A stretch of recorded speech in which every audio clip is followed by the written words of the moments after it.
This is a very complicated syntactical poem called Boy I Knew from my most recent book, The True Account of Myself as a Bird. I'm reading it for Brian Fry, my friend. It's hard to read. I probably won't look up at the camera often. Having with great stealth acquired the first Playboy magazine ever would he possess, from the back seat of a rattletrap four-door DeSoto belonging to an older boy who played with older other boys a game of basketball,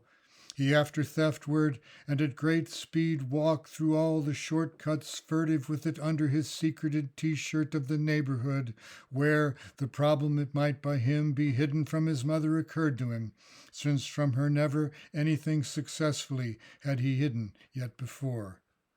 Thus atop the sheet metal cold air furnace returned, down hung from the joists below the floorboards slipped it he from his hand, while standing on the step top seat of a step stool almost no one ever stepped upon nor sat but him, who thereafter incessantly seemed for retrieval to need it, and the it that was retrieved with it thereby.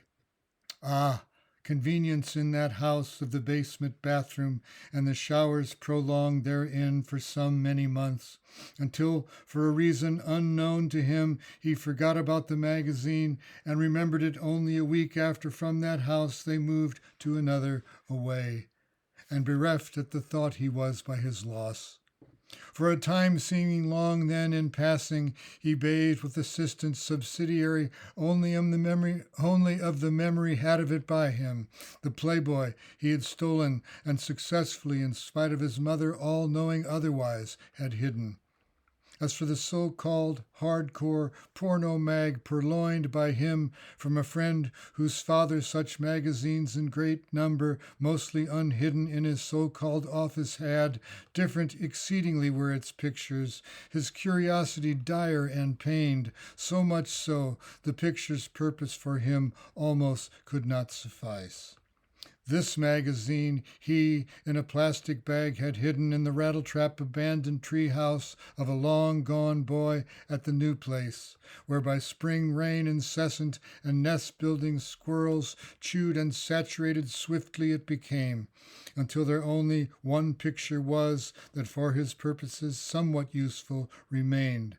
But about it he forgot, of course, in the back of his jeans pocket, his laundry-doing mother, in the ordinary ransackery of all his hands might have in such pocket places placed, found it she, and presented it to him it, then at him looked and looked, saying about it nothing more.